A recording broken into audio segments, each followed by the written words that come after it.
Man, know thyself, then thou shalt know the universe and the gods and goddess.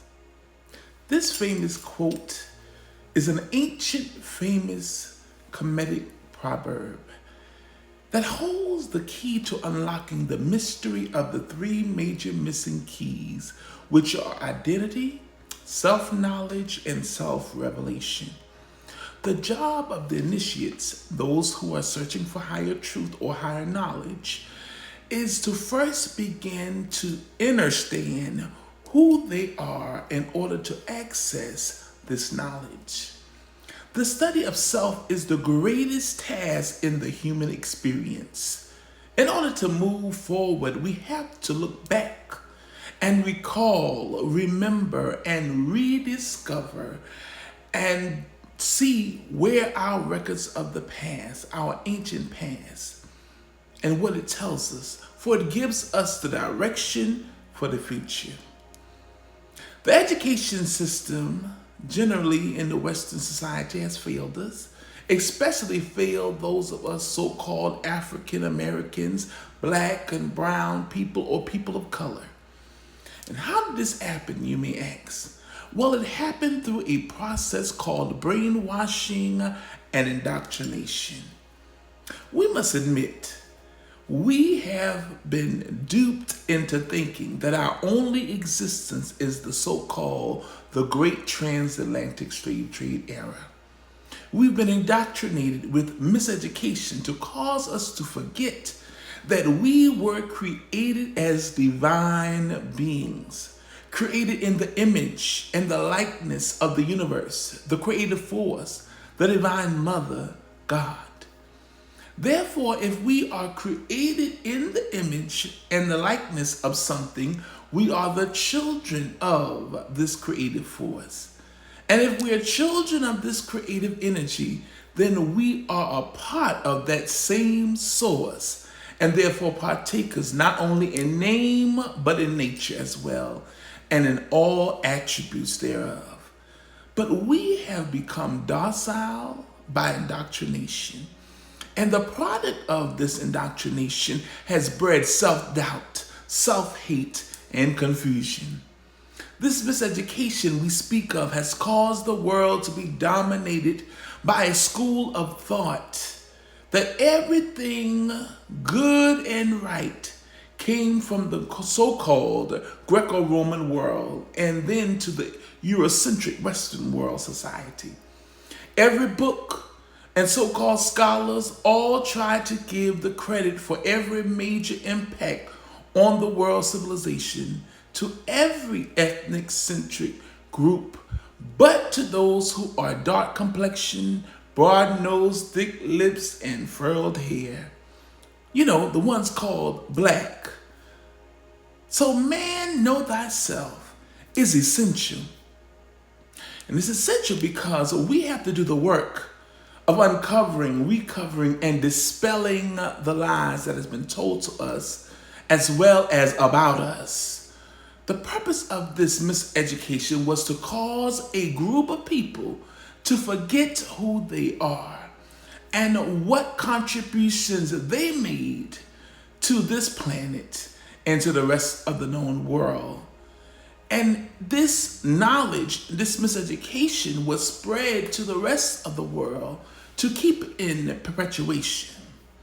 One of the greatest and sweetest con job that has ever been done and yet stands today to uphold this oppressive system of mental slavery is the institution of religion. There has never been a greater tool of oppression, miseducation, and a violent attack on the psyche of people of color and the world outside of the institution of religion. People think the biggest con artists are in the streets, in the entertainment industry, or the so-called world. But on the contrary, the greatest con artists are in the church. Yes, I said it, and before I take it back, I'll add more to it. The institution of religion has sold us a God outside of ourselves, sold us the need of salvation, sold us on our so-called unworthiness and a concept of a sinful nature that needs redemption, therefore creating the narrative for a man named Jesus who came to save you from your fallen state. Now, all of this, mind you, is a contrived story to cause you to not understand that you are God. Your body is the house of God. You are the temple of God. You are right now the manifestation of the divine, the perfect man and woman. When you were born into this earthly plane, you came through God, the first man who is womb man, who gave you your substance, gave you all that you are, created you in her body, and gave you a body. Your mother, my mother, our mother gave us herself. She then birthed you and I and baptized us in her holy waters, which is the birthing ceremony. Then crowned you as you came forth and pushed you out. Then sat you upon your first throne, which is her lap. Then began to feed and nurture you with the milk, the nutrients, the life-giving source of her breast. She's the only one who has died for you.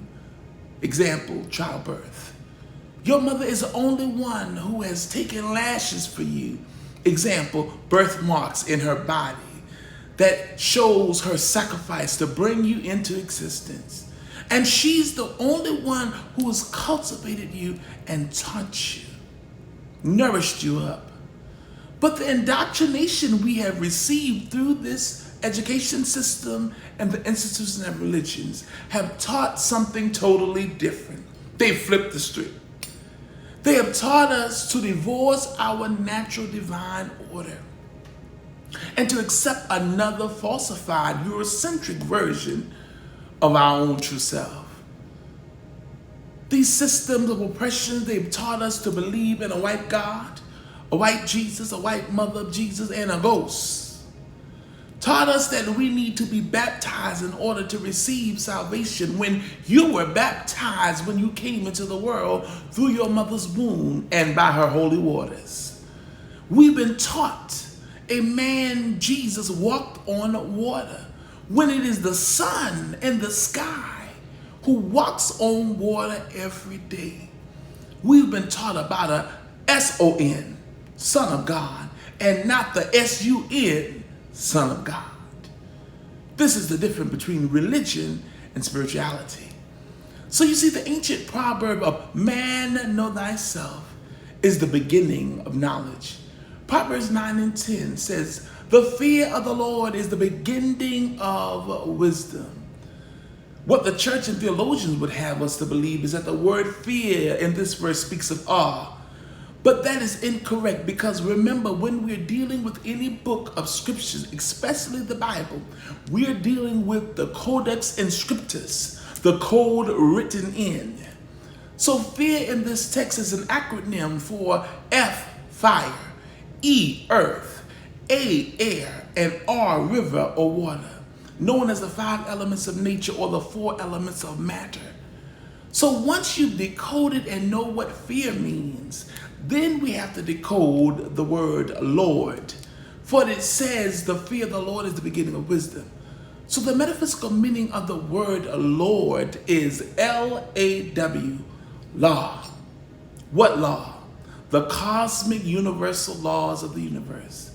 So in order to become the Lord of the earth, which is what we're instructed to do in the book of Genesis, that's the metaphysical understanding, what it means to take dominion. It is to become, or you are the Lord of the earth. And in order to fulfill that, one must begin to embody the laws of the universe.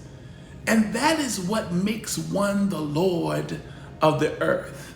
Now, this earth we're talking about is not the one you walk on, the ground you walk on every day, but it is your physical body. That is what we are instructed to master. If we master our physical bodies, then we master the elements of the earth.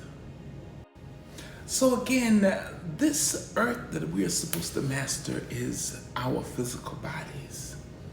If we master our physical bodies, then we master the elements of the earth. It is only then will we have the fear of the Lord, which is the beginning of wisdom. So in order to know ourselves, we have to re-educate ourselves. The word education comes from the Latin term educo or educare, pronounced educare, which means to draw out, to lead forth, or to rear out of. So the true sense of the word education or educate is found deep within each individual, rooted in self-knowledge. So the purpose of education is to draw out the best in the initiate, aka student or truth seeker. It is to help them understand and identify their inherent strengths and weaknesses, as well as helping them turn those so-called weaknesses into strengths. It is to help the initiates to better understand themselves and who they are. Education is to empower the initiate. The basics and the building blocks for education is accurate knowledge of self.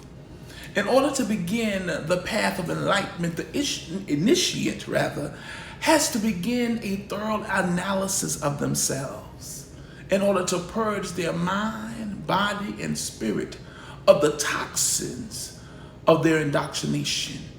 Also with everything that can cause a halt or stagnation to your ascension. We all, you, me, all of us included, must cleanse ourselves from every pollution, every old paradigm, ideologies, and even false narratives about yourself and your ethnic roots.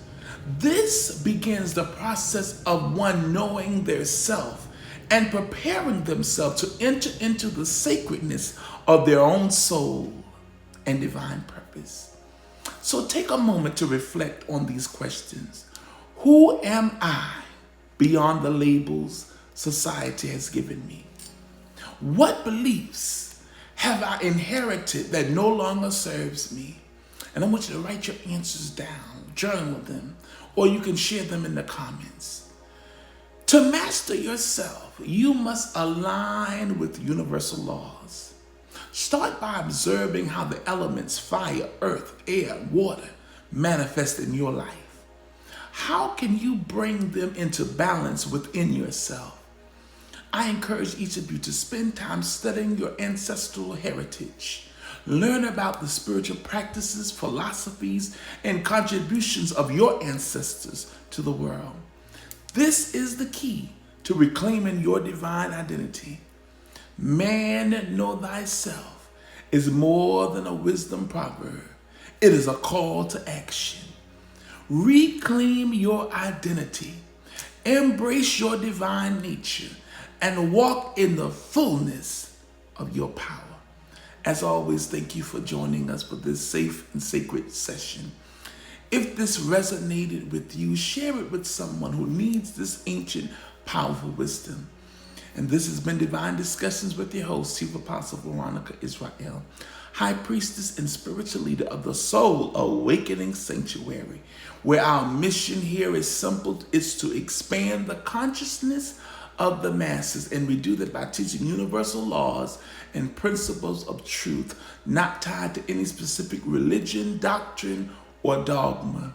We're here to create a safe and sacred space for those who are decolonizing and deconstructing from harmful theologies and religion itself, and are seeking to reconstruct their faith, their life holistically through spiritual practices that resonate with their soul. So don't forget to click like, give us a follow, and subscribe, and keep following our channel for more knowledge, ancient wisdom, and spiritual tools so that you can keep working on Solomon's temple, which is a metaphor for your own spiritual house within. And until next time, remember, you are divine, you are powerful, and you are the manifestation of the creative force itself. Until the next video, peace be with you.